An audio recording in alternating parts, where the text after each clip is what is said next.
Most people get a lot wrong when it comes to Crimson Desert. They think it's a pretty straightforward story. You have your main character, Kliff.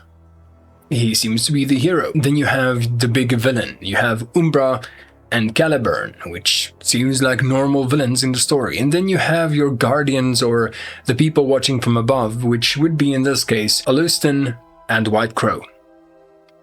Now, what if I tell you that Crimson Desert's story is so much more than you can ever imagine? Hidden lore details when you finish a lot of the game, and things hidden in plain sight. What if I tell you that being in a brotherhood, being in the Grey Maids, means so much more to Kliff than you could ever imagine? This is going to be the real story of Crimson Desert, and after this video, you will understand why this game has one of the best stories ever created.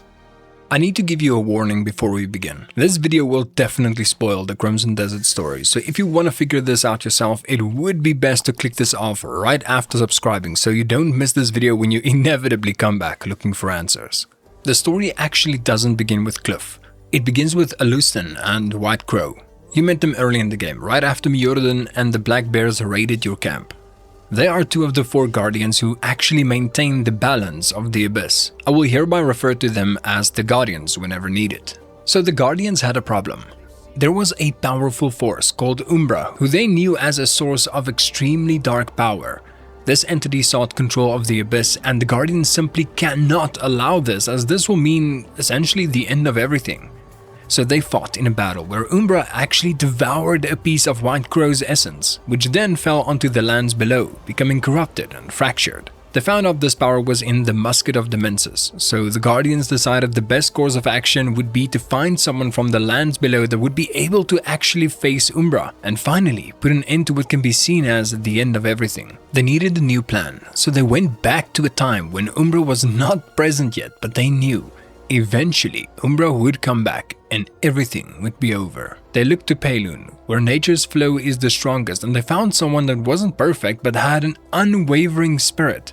That person was Kliff. But he wasn't the Kliff you know, actually far from it. The Guardians tried to speak to this version of Kliff through his mind, but he simply ignored them. They needed a new plan, so they went back in time again and tried a new approach. This time, they tried to just give Kliff the power of the crow, but instead he refused to jump. So yet again, they had to send him back to the lands below and try again. Then the Guardians thought, what if he had an ally that could help him on his path? So they tried to send Kurosh his way, which you might recognize as the giant gorilla boss that you faced in the early game. He wasn't supposed to be a monster, but humans sent him to a zoo and he got broken by despair and eventually slaughtered everyone around him. This taught the Guardians something important. Even if they placed the right beings on Kliff's path, human cruelty can still corrupt the outcome. This resulted in them going back again, and this time the Guardians noticed that the fragmented essence of White Crow appeared in the world as Hexmarie. Hexmarie became obsessed with Kliff and wanted to make him her son, so the Guardians decided that Kliff needed guidance and sought the help of Master Du and his trials. But yet again, this wasn't enough. So they asked the four witches that built the sanctums to bring balance to the Abyss to give Kliff trials, but he failed them over and over again. So they tried to increase his power again by turning to the witches in the east. Quickly they realized that more power alone would not be enough, and they had to go back in time yet again.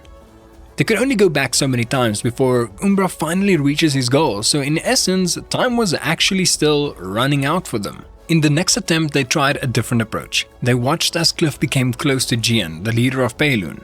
Maybe stability would help Kliff reach the path he needed to be on, but this backfired as well, as Kliff's days became rough and indifferent.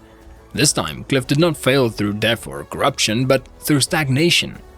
Going back in time yet again, they tried to push Kliff more towards Mjordan's side, but the more time they spent together, the more Kliff fell into an uncontrollable darkness. So this cycle failed, and they tried again. Then they found someone called Damien, but in this they were unsure. This could be a powerful motivator for Kliff, but at the end of the day, she could be the one that either saves him or she could be the one that actually breaks him. At this point, the Guardians weren't testing weapons or strength, they were actually testing emotions. So in another cycle, they attempted to create a peaceful Payloon, but the world around it refused to stay peaceful. Demoness invaded Hernand and Payloon had to send reinforcements through Calphade. This was a massive turning point in the story, as this resulted in Kliff losing his comrades. After Kliff lost his comrades in that battle, something inside of him snapped. He was never the same again. He decided to wander alone, and even went as far as to adopt a whole new name. One that you might know. Goyen. Yes, it is the same Goyen that you fight as one of the major boss fights in Crimson Desert. You are essentially fighting against another version of yourself. But don't worry, we'll get to that part of the story just a little bit later. This time they created a survivor, but this version of Kliff, or rather Goyen, failed again, so the cycle was repeated. The Guardians realized that Kliff cannot do this alone, so they gave him one true ally, Umbra.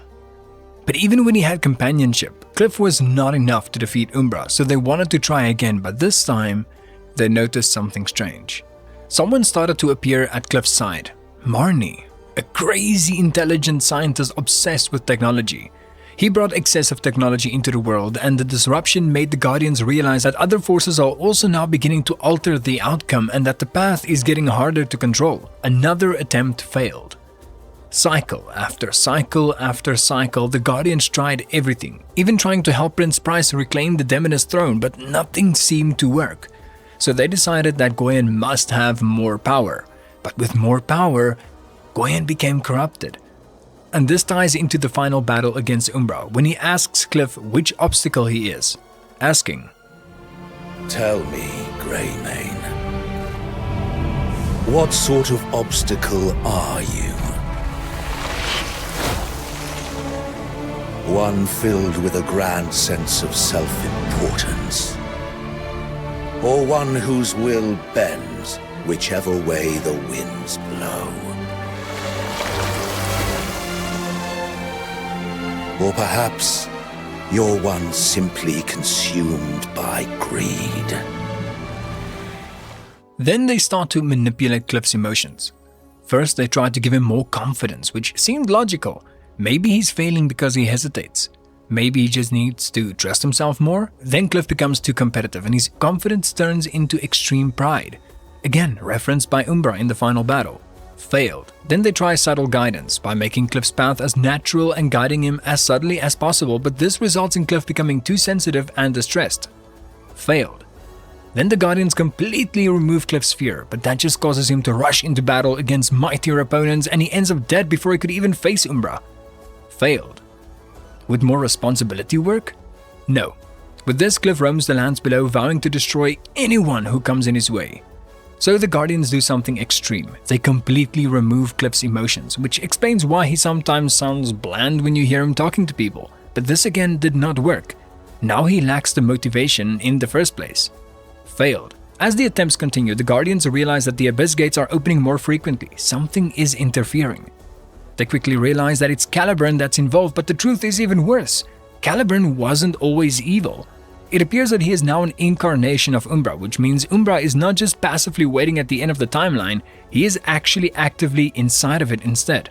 He's influencing people, just like the Guardians are, but instead he's corrupting figures, pushing events and becoming many faces. So the cycles continue and the Guardians revert back to influencing events, but this backfired pretty quickly. First they try to strengthen Dwayne's attachment to Shane, but that leads to Shane becoming the spark that dismantles the Greymanes, and with the Greymanes broken, Goyen could not be saved. This showed that the Greymanes weren't just background characters, they were the glue that kept Kliff from becoming Goyen in the first place and ultimately failing. He either then became corrupted or empty. And even if he were to turn into Goyen, when the Guardians turned to Blackstar, the dragon that roamed to the ends of the lands for help, he violently rejected Goyen, so the answer wasn't just more power. The answer had to lie within helping Kliff before he became Goyen. Then in another attempt, getting closer to the end, the Guardians realized something. Kliff was helping ordinary people with ordinary needs that sparked something in him. This was the turning point. Kliff had to become someone that chooses to help people. The real answer was kindness, sincerity, and empathy that truly forged bonds. So with their attempts running out, the Guardians turned to Goyen for help. They asked him to guide his younger spirit to become strong enough to defeat Umbra, while Kliff focuses on becoming his true self that chooses to have compassion and empathy. Now the cycles are beginning to fold in on itself, which means time has run out and there is only one attempt left. The 108th attempt at creating the perfect yet imperfect cycle to defeat Umbra and save the balance of reality. And this is where you start. See, the thing is, a lot of the people who play Crimson Desert think that the main storyline doesn't really make a lot of sense. A lot of random things are happening, but Pearl Abyss was ingenious when kind of hiding the story of Crimson Desert. When you know the actual lore, when you know what's happening behind the scenes before the game even started, everything that happens furthermore in the game makes complete sense. And as you're watching this video or as you're reading the Axiom Archives, you will start to almost remember things as they were planned out, as they were figured out by the Guardians. Alustin and White Crow has been working behind the scenes since long before you started your playthrough. And at the end of the day, Crimson Desert's story is so much more than you can ever imagine.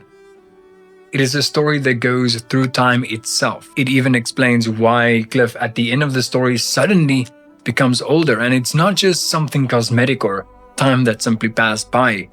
A lot of the NPCs suddenly notice it as well and even points it out. So if you enjoyed this video, if you learned something new, please subscribe to the channel and help me get to my goal of 20,000 subscribers by the end of this year.